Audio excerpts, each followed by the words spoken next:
Hello everyone, अस्सलाम वालेकुम। This is Sana. Welcome back to my channel. कैसे हैं आप? Hope you are all doing great.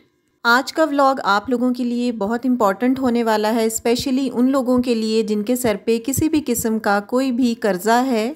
आजकल दौर भी कुछ ऐसा है कि हर दूसरा शख्स कर्जे के बोझ की वजह से बहुत परेशान है।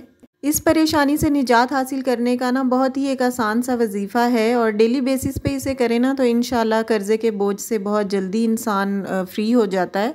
आजकल बस किसी न किसी वजह से लोग कर्ज़े में मुब्तला हो जाते हैं और कुछ फ़ुज़ूल ख़र्चियों की वजह से या जो भी घर के कोई मसाइल होते हैं या फिर मजबूरियाँ होती हैं। मैंने सोचा कि अपनी यूट्यूब फैमिली के साथ एक बहुत ही आसान सा वजीफ़ा शेयर करती हूँ ताकि मेरी जितनी भी प्यारी सी बहनें हैं उन सबको आसानी हो सके। मुझे ना मेरे ये किसी रिलेटिव ने बताया था और मुझे ख़ुद भी ये बहुत ऑथेंटिक लगा था, तो मैंने सोचा कि आप लोगों के साथ शेयर करती हूँ। आपको करना क्या है कि सुबह शाम ताहुसूले मुराद आपने हर नमाज के बाद ये पढ़ना है। हर नमाज के बाद सिर्फ आपने 11 दफ़ा इसे पढ़ना है, यानी 5 वक्त आपने नमाज़ पढ़नी है और उसके बाद आपने सिर्फ 11 दफ़ा इस आयत को पढ़ना है। और ये आयत भी कोई इतनी बड़ी नहीं है, सिर्फ एक लाइन की है, एक ही आयत है।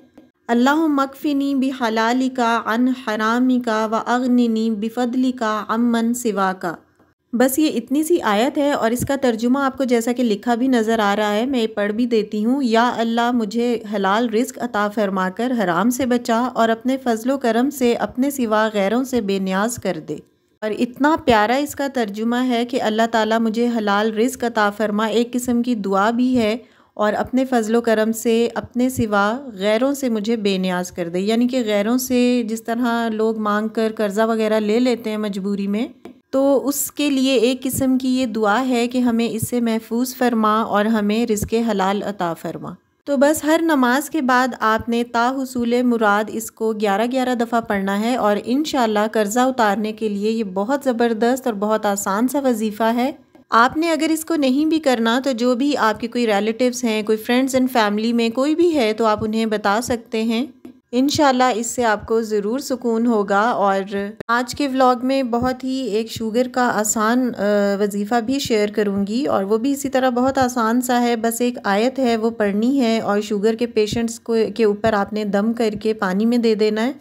वो भी मैं आपके साथ इंशाल्लाह आगे जाके शेयर करूंगी। जो भी अगर आपके घर में किसी भी आपके फ्रेंड सर्कल में या रिलेटिव्स में, फ्रेंड्स एंड फैमिली में कोई शुगर पेशेंट है तो आप उनके साथ ये बात शेयर कर सकते हैं।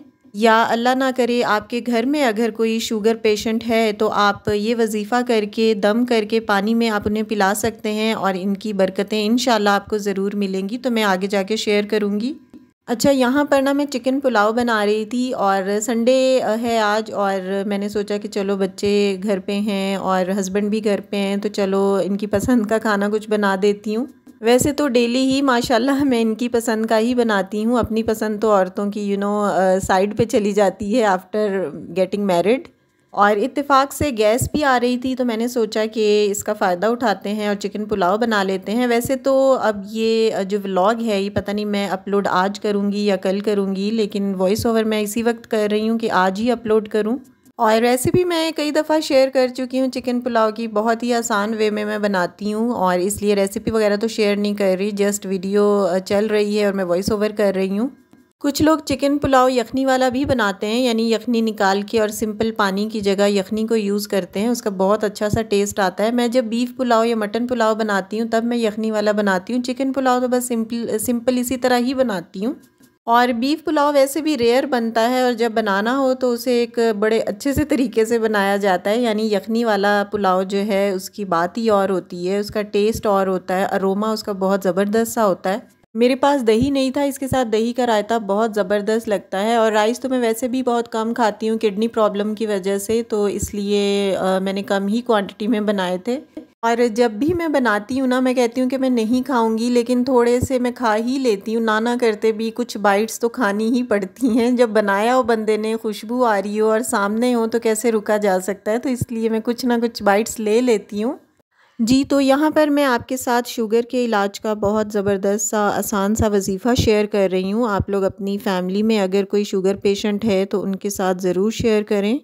बस ये 1 से 1.5 लाइन की आयत है और अगर आप अपने लिए पढ़ रहे हैं तो सुबह शाम 3-3 दफ़ा पढ़कर पानी पे दम करके पी लें, और अगर किसी के लिए पढ़ रहे हैं तो आप पानी पे दम करके उनको पिला दें। और ये भी बहुत आसान तरीका है, ये एक आयत है और आपने सुबह शाम 3-3 बार अव्वल आखिर दुरूद शरीफ पढ़कर पानी पे दम करके किसी को पिला देना है।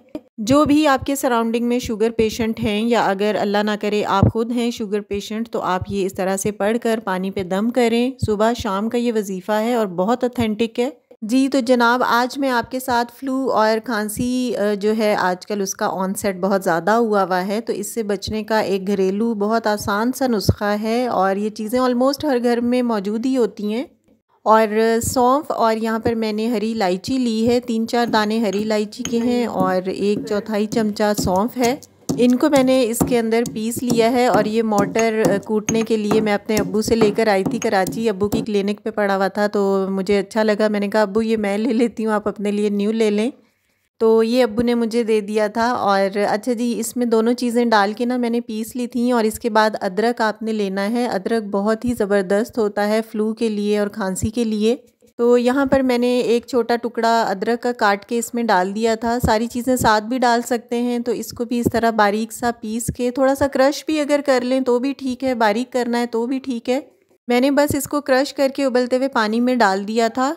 ये मैं स्पेशली मियाँ जी के लिए बना रही थी क्योंकि उन्हें ना इस मौसम में फ़्लू की प्रॉब्लम थोड़ी सी रहती ही है और इन्फेक्शन, थ्रोट इन्फेक्शन टाइप की चीज़ भी थी, तो मैंने उनके लिए ये बना लिया था।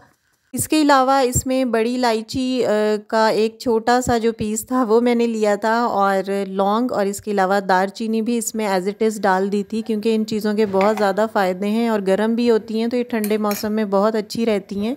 इसके अलावा ऑब्वियसली ये चीज़ें इम्यूनिटी बूस्टर भी हैं। अच्छा, यहाँ पर ना मियाँ जी के कप के साथ साथ मैंने अपना कप भी रेडी कर लिया था क्योंकि नज़ला, ज़ुकाम, खांसी वगैरह ना भी होना तो इसको पी लेना चाहिए इतने ठंडे मौसम में। और आज संडे है तो इसलिए मैंने कहा मियाँ जी को ये बना कर देती हूँ, अदरवाइज़ वो तो रात को लेट आते हैं, सुबह सुबह चले जाते हैं, सुबह गैस नहीं होती और रात को लेट आते हैं। और लेट भी 10 बजे के बाद आते हैं और इतनी सर्दी में 10 बजे के बाद आना तो ऐसे ही लग रहा होता है कि आधी रात हो गई है। तो इस कावे को आप लोग भी ज़रूर ट्राई कीजिएगा और बच्चों को अगर कफ़ वगैरह की प्रॉब्लम है तो उन्हें भी 2-3 चम्मच इसके पिलाया करें। और इसमें अगर शहद डाल लें तो वेल एंड गुड, और अगर नहीं है आपके पास तो गुड़ भी इसमें डाल सकते हैं। और गुड़ तो वैसे भी खांसी वगैरह के लिए बहुत फ़ायदेमंद होता है। ऐसे ही आप गुड़ की छोटा सा एक पीस बच्चों को या बड़े आप खुद भी छोटा सा एक पीस लेकर उसे आप च्यू करते रहें या चूसते रहें तो वो भी खांसी के लिए बहुत अच्छा रहता है। अच्छा, आप अगर चाहें तो इसमें एक लेमन भी स्क्वीज़ करके डाल सकते हैं। मैं यूजुअली लेमन डाल लेती हूँ लेकिन मेरे पास अभी अवेलेबल नहीं था तो मैंने एज़ इट इज़ रहने दिया था कावा। और मैंने अपनी बच्चियों को इतना पिलाने की कोशिश की कावा, लेकिन दोनों में से एक ने भी नहीं पिया, ज़रा सा भी नहीं पिया। बस फिर माएँ क्या कर सकती हैं, कोशिश करके रह जाती हैं, तो इसी तरह मैं भी रह गई, फिर मैंने नहीं दिया उनको। और यहाँ पर रात के खाने के बाद गैस भी नहीं थी, बहुत ही कम गैस आ रही थी, तो आयशा और हानी कह रहे थे कि मम्मा पॉपकॉर्न बना दें। तो मैंने कहा आप लोग खुद ही ट्राई करो आज। तो आयशा ने खुद ही ट्राई किया था पॉपकॉर्न बनाने के लिए, तो उसने अच्छे से बना लिए थे। अब माशाल्लाह वो इतनी है कि हल्की फुल्की सी जो चीज़ें होती हैं ना, लाइक नूडल्स बनाना और पॉपकॉर्न्स वगैरह बनाना, तो वो खुद कर लेती है, लेकिन इससे ज़्यादा आगे नहीं जाती। लाइक अंडा वगैरह फ्राई करना और चाय को कप में डालना भी वो अवॉइड ही कर रही होती है। उसे डर लगता है कि मम्मा गिर जाएगी, तो मैं भी उसे कहती हूँ कि अच्छा चलो रहने दो। अच्छा, यहाँ पर मैं ये दिखा रही हूँ कि मिक्स वेजिटेबल्स जो है ना वो मैंने अगेन बनाई थी। एक दफ़ा पहले मैंने आपके साथ लास्ट टू लास्ट व्लॉग में शेयर की थी और ये न्यू वीडियो है, ये वो वाली नहीं है। और मेरी वो मिक्स सब्ज़ी ना बहुत ज़बरदस्त सी बन गई थी और वो मैंने फ़र्स्ट टाइम बनाई थी and this is the second time I am trying this. और ये भी बहुत अच्छी सी बनी थी और यहाँ से भी आपको फ़ील हो रहा होगा कि कितनी ज़बरदस्त है। इनके कलर्स बहुत अच्छे लगते हैं फ्रेश वेजिटेबल्स के। और सीज़नल वेजेस जो हैं वो इस मौसम में नहीं खानी तो कब खानी है। तो आयशा कह रही होती है मम्मा आप रोज़ मटर बना लेती हैं। मैंने कहा बेटा यही तो टाइम है इन सब्जियों को एंजॉय करने का।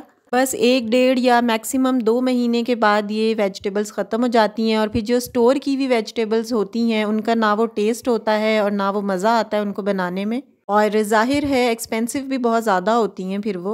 जी, तो व्लॉग यहाँ पर एंड करती हूँ। वीडियो अच्छी लगी हो तो लाइक करें। चैनल पर अगर आपने न्यू विज़िट किया है तो चैनल को सब्सक्राइब भी कीजिएगा। नेक्स्ट वीडियो में मिलते हैं। अल्लाह हाफिज़ और टेक केयर।